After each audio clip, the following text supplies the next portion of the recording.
Good morning, students. Today we are going to study for class 7 civics. Lesson first में हमने आप लोग को बच्चों मोनार्ची, डिक्टेटरशिप और डेमोक्रेसी के बारे में बताया था। आज हम लोग पढ़ेंगे डेमोक्रेसी के बारे में। डेमोक्रेसी जिसे हम लोग लोकतंत्र कहते हैं। In a democracy the government is elected by the people. Everyone who is eligible to vote has a chance to elect the leader who will run the country. It is distinct from government controlled by a particular social class or group or by a single person like a monarch or a dictator. A democratic government can be either run directly or through elected representatives. As the direct from needs a huge number of people to assemble to at one place, it is not practical anymore. Therefore, the system of elected representative is in practice all over the world where democracy is followed. बच्चों, democracy का मतलब होता है लोकतंत्र। एक लोकतंत्र में जो सरकार होता है वह लोगों के द्वारा चुना गया होता है। प्रत्येक लोग जो वोट देने के अधिकार होता है उन्हें अवसर दिया जाता है कि अपने नेता को चुने जो इस देश को अपने मतानुसार चला सकें। जो यह सरकार होती है यह पूरे सामाजिक और एक समूह में एक अकेला व्यक्ति जो मोनार्च की तरह या डिक्टेटर की तरह चलाता है। एक लोकतांत्रिक सरकार या तो सीधे चलता है या फिर चुने हुए सरकार के द्वारा चलता है, जो प्रतिनिधि होते हैं उनके द्वारा। यह एक विशाल मात्रा में जो लोग होते हैं वो एक सभा में एक स्थान पर वोट देते हैं और उनके द्वारा प्रतिनिधि चुना जाता है। यह एक प्रणाली जो कि चुने हुए प्रतिनिधि को पूरे विश्व में जो कि यह क्रियाक्रम चलता रहता है। बच्चों, how the presidential from the democracy differs from the parliamentary from the democracy. Elected of presidential form the of democracy, जो चुनाव का अध्यक्ष होता है यह लोगों के द्वारा चुना गया होता है by the parliament, state legislative assembly और लेजिस्लेटिव काउंसिल। और यह जो सभा होता है विधानसभा या विधान परिषद के द्वारा होता है। Power of presidents, all power vested in president can even veto the enactments of the government। ये जो सभी शक्तियाँ होती हैं राष्ट्रपति में होती हैं और वह वीटो पावर लेकर सरकार को चलाता है। Limited powers is the national head of the nation, no veto power, इसके पास कोई पावर नहीं होता है।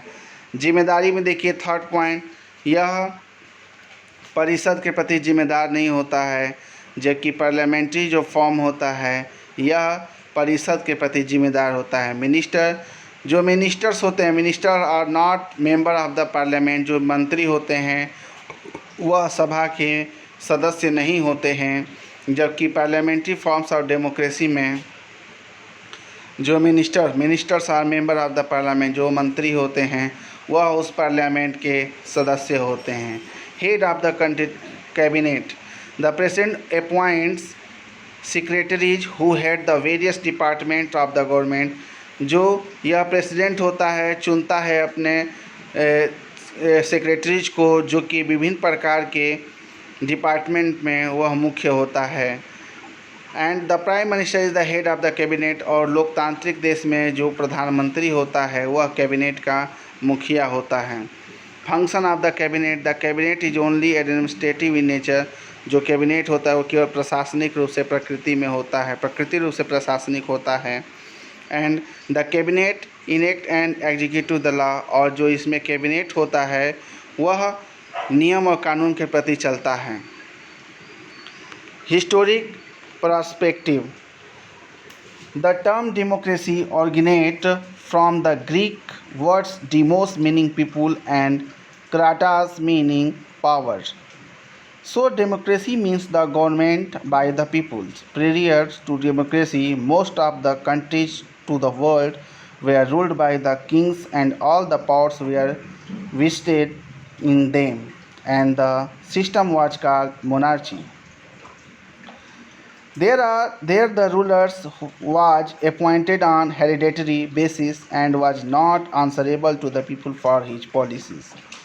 जो बच्चों डेमोक्रेसी में जो डीमो शब्द होता है वह लोगों से है और कराटास मीन्स होता है शक्ति। इस प्रकार लोकतंत्र का मतलब होता है लोगों की सरकार, लोगों की सरकार होता है।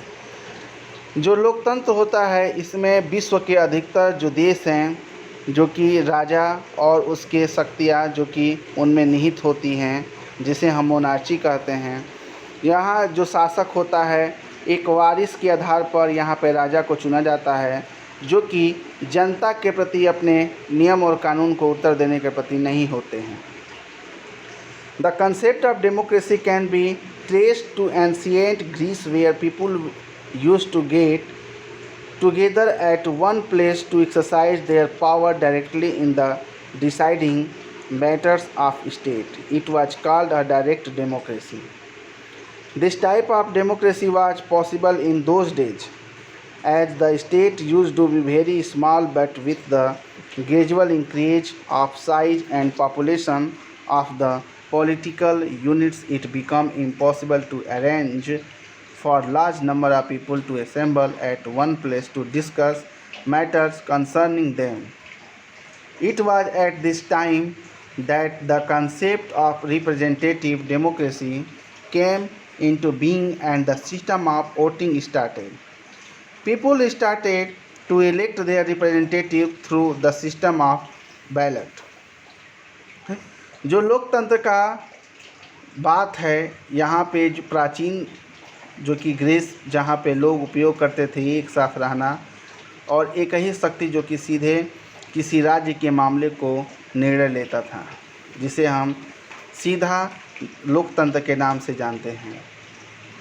यह एक प्रकार का लोकतंत्र था जिसमें जिम्मेदार उन समय के लोग जो राज्य होते थे बहुत ही छोटे होते थे, लेकिन वास्तव में उनकी आकार बहुत ज़्यादा था और जो जनसंख्या थी वह राजनीतिक रूप से असंभव थी कि इतने संख्या में जो लोग वहाँ पर निवास करते हैं एक साथ चर्चा करते हैं किसी भी मामले पर।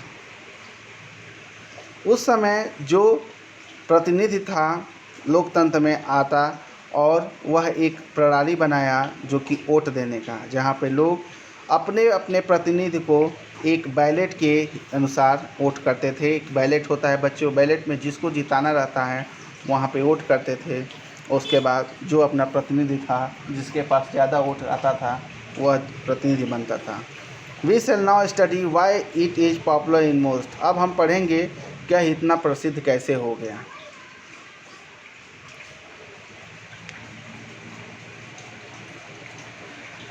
Parts of the world and later in the next chapter deliberate and understand the procedures of forming a government in a democracy as this is what we follow in our country। और पूरे विश्व में यह कैसे फैला बाद में अगले पाठ में हम पढ़ेंगे, उसके बारे में समझेंगे लोकतंत्र के बारे में कि एक लोकतांत्रिक देश में हमारा जो देश जो कि सबसे बड़ा माना जाता है इसके बारे में हम अनुसरण करेंगे। मॉडर्न डेमोक्रेसी, आधुनिक लोकतंत्र। Democracy is one system of government which has become the most popular all over the world, and revolutions took place all over the world to establish this system. In democracy, the sovereign's power rests with people irrespective of differences of religion, color, caste, gender, etc. लोकतंत्र एक ऐसी सरकार की प्रणाली होती है जिसमें अधिकतर जो प्रसिद्ध पूरे विश्व के लोग आते हैं और एक क्रांति के हिसाब से पूरे विश्व में एक इस प्रणाली को स्थापित करने के लिए क्रांति लाते हैं। यह जो प्रणाली है इस लोकतंत्र में जो शक्तियाँ होती हैं वह लोगों के विभिन्न प्रकार के धर्म, रंग, जाति और लिंग के हिसाब से होता है। In a democracy it commonly said ballot substitute the votes because it is the system where people can change the ruling power of means of voting out of a government. Normally, every person who is an adult citizen of a country has the right to vote. This is known as one of one and vote and also called universal adult franchise. This form the government is called democracy. लोकतंत्र में यह साधारणतः कहा जाता है ballot से ही एक bullets substitute होता है, क्योंकि यह एक ऐसी प्रणाली है जहाँ पे लोग अपने शासक को बदल सकते हैं, अपने सरकार को बाहर ला सकते हैं वोट देकर। साधारणतः प्रत्येक जो लोग होते हैं वह ऐसे लोग एडल्ट हों और भारत उस देश के नागरिक हो जिन्हें वोट देने का अधिकार होता है, और उस व्यक्ति को हम यूनिवर्सल एडल्ट फ्रेंचाइज या सार्वभौमिक मताधिकार के नाम से जानते हैं, और यह सरकार के रूप को लोकतंत्र कहते हैं। Do you know Bhutan a small country in India neighbourhood change its government format from an absolute monarchy to multi party democracy in 2000। बच्चों, भूटान एक ऐसा देश है जो भारत का पड़ोसी है, जहाँ पर जो शासन था वह बदल गया है, और यह शासन 2008 में मोनार्ची से मल्टी पार्टी डेमोक्रेसी के रूप में आ गया है। मतलब कि वहाँ पर हर एक व्यक्ति वोट दे सकता है। The main characteristics of democracy are under. जो मुख्य लोकतंत्र के जो गुण होते हैं वह नीचे निम्नवत दिए गए हैं। इलेक्टेड रिप्रेजेंटेटिव, चुनने का जो प्रतिनिधि होते हैं, चुने हुए प्रतिनिधि। In democracy representative elected by the people make law and frame policies of the government.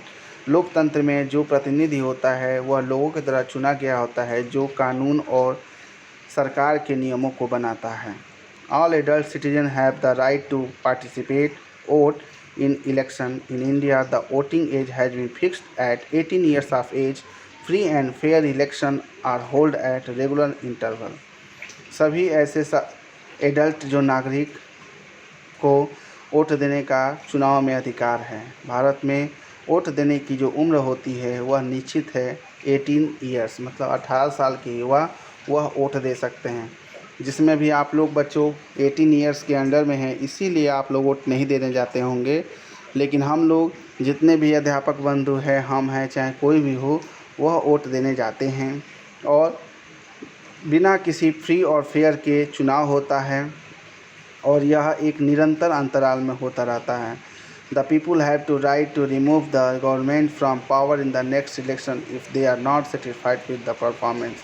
जो लोग होते हैं वह अपने सरकार को हटाने का अधिकार होता है, उनके शक्तियाँ जो कि अगले चुनाव में यदि वे अपना 5 साल में जो परफॉर्मेंस 5 साल के लिए होता है, अगर वो अपना अच्छा काम नहीं करते हैं तो हम उसे हटाकर दूसरी सरकार को ला सकते हैं। Rules of law.